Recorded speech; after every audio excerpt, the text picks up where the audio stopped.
So me and Twitch chat, we curated some decks that what we think are the best decks for the Anthology event.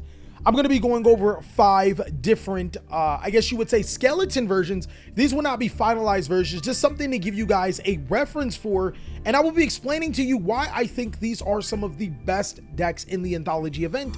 And there are so many cards banned, but we were able to circumvent a lot of things. So when initially building Dino, we thought that Dino was going to be a phenomenal deck, like just completely invincible. And then as we started going through the Dino deck, we did notice a couple of problems that may give you a reason to shy away. There weren't a lot of cards that we could use in our extra deck to allow us to put a non-dinosaur monster in the graveyard. For some reason, I guess maybe good reason, cards like Secure Gardener were banned. Also, another thing to point, Ultimate Conductor Tyranno is limited to 1. And with Tyranno at 1, you're going to probably have to rely on Dino Wrestler Pankratops a little bit more, which has to trade itself to be able to get rid of an opponent's card. I think overall that this deck is still fairly solid. It could be a deck that you could pick up and potentially do some things, but I would not suggest that you build and play this deck if you don't have it already. But it is a very solid, fun deck to play, especially with True King Lethosagam being able to eat your opponent's deck and allowing you to be able to continue on with some really cool plays. I think this may be the second best deck, and I'll show you guys the first best in a second. But heroes almost go completely untouched. They do lose Destiny Hero Destroyer Phoenix Enforcer and Masked Hero Darklaw, but outside of that, with some of the other best decks in the entire game being completely hit to shit, this deck literally gets off with slaps on the wrist. It still has OTK potential through the effect of being able to use Malicious Bane to wipe your opponent's board and then still summon strong attack monsters. And it also still has access to Destiny Hero Plasma, which is a complete god card in a lot of matchups. Overall, I think that heroes will need to pivot a little bit differently. I think they'll have to change from a deck that summons Darklaw, because obviously that card doesn't exist, to a card that relies on the old hero tricks, which is fusion summoning into Elemental Hero Absolute Zero, and then using Mass Change on the Absolute Zero to go into a Master Hero Asset to be able to destroy all of your opponent's monsters, spells, and trap. We forgot about Dark Calling. See, and that's why it's a reference build. Maybe we just want to add the Dusted Gold and use Polymerization to fuse off a big guy.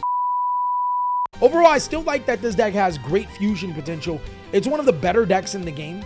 And the cool thing is that Super Polymerization, even when your opponent doesn't put 2 monsters on the field for you to trade with, you can always trade your Elemental Hero monster and their monster for a hero monster in your extra deck of your choice, which allows you to still keep playing. I think that this deck is really, really solid. Extremely powerful deck.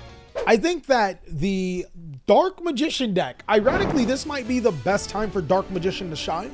And the great thing about this is, you guys know I'm not spending any gems on anything I don't like. Dark Magician isn't a deck that I particularly fancy. But the good thing about this particular strategy is that 3 structure decks get you almost complete Dark Magician deck. This is from buying 3 structure decks. I used it to get Magician Illusion of Chaos here. And as you can see, you almost have a complete Anthology ready Dark Magician deck that could compete inside of the game. I think that Dark Magician has some really good things going for it. If you're able to establish the Dark Magical Circle Eternal Soul Lock, you practically win, because cards like Lightning Storm are not available in the Anthology event. So being able to continuously summon Dark Magician, get rid of it, and summon Dark Magician is a real win condition. Now, Konami did hit a couple of cards like Magician's Rod to 2. Konami only wanted 2 rods. They didn't want 3. And Dark Magical Circle, which does make this consistency of this deck suffer. But Dark Magician can actually shine the most probably in the Anthology event over any other event. And I think it's going to be because of that loop. Another thing to say is that I think Super Polymerization is really ridiculous, because the only hand traps that are playable that are allowed are Effect Veiler and Infinite Impermanence. Being able to use Super Polymerization to make Garua is incredible, especially seeing that Konami decided to ban King of the Swamp but not Garua. I thought that was really weird. There's also access to cards like Starving Venom Fusion Dragon, something that this deck can use on its own monsters to create an additional monsters to decide out of the field to potentially go for a game. And then Dark Magician, if going against a Dragon deck, you can turn your Dark Magician and their monster into a Dark Magician Knight. Going against a Warrior deck like Heroes, you can turn yourself into a dark magical cavalry, and going against the mirror match, you can turn their dark or their spellcaster monster into the dark magician. So it's a lot of playability within this particular deck that actually has some really cool things about it. I think dark magician is solid here. Moving on from second to last, this deck is kind of crazy. Oh no! Wait, is this it? Please tell me it's here. Oh, no! No! I gotta rebuild it. A few minutes later. So unfortunately, I had to rebuild this deck, which was kind of a bummer, but here we are. I think Solomon Great is actually one of the most powerful decks moving forward in the Anthology event. And it's mainly because Konami did its job to try to stifle this deck, but unfortunately, it just doesn't work. Unless they decide to ban every single Sideburst card. Keep in mind that this deck can just work on Sideburst extenders. Yes, losing Flame Buffalo, Lady D-Bug, Solomon Great Spinny, Solomon Great Gazelle, the Solomon Great Circle, Solomon Great Roar, and a host of other cards does hurt Solomon Great in comparison to its non-anthology counterpart, but it's a reason why Konami decided to hit so many cards for this particular deck. It's because it's simply one of the best decks to be able to easily summon Access Code Talker to your side of the field, and with enough extenders, you'll always be able to make it. Another thing I want you to watch out for is Solomon Great Pyro Phoenix, because there isn't a lot of back row removal like Lightning Storm and Evenly Matched. I'm pretty sure Evenly Matched is, yeah, because Lightning Storm and Evenly Matched don't exist.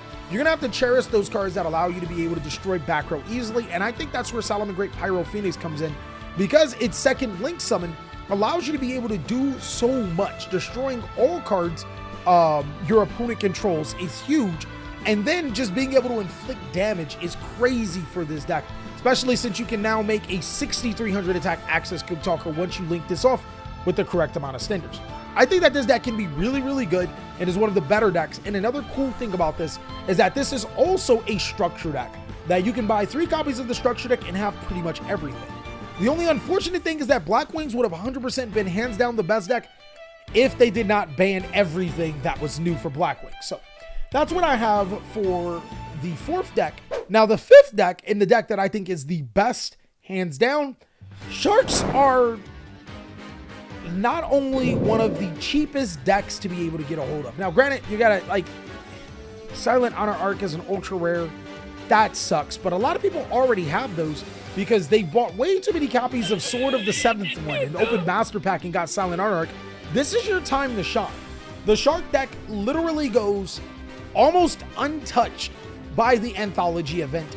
Losing Stealth Kraken is huge, but being able to XE summon into Silent Honor Shark, Nash Knight, and even make CX Chaos XE Nash Knight, as well as some cool cards like DDD Wave King Caesar and Full Armor Crystal Zero, this deck can actually be a really big force.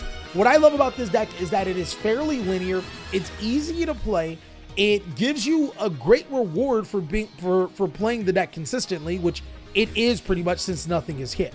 And that's all that I have for what I think are going to be the best decks for Anthology. If you guys think that there's some other decks that you think that I may have missed out, I know some people were talking about the Sacred Beast being good. I don't think that that's going to be that good, but I could be wrong. Let me know down below in the comment section. Regardless, I do appreciate every single one of you guys. I hope you're having an amazing day. I'll catch you on the next video.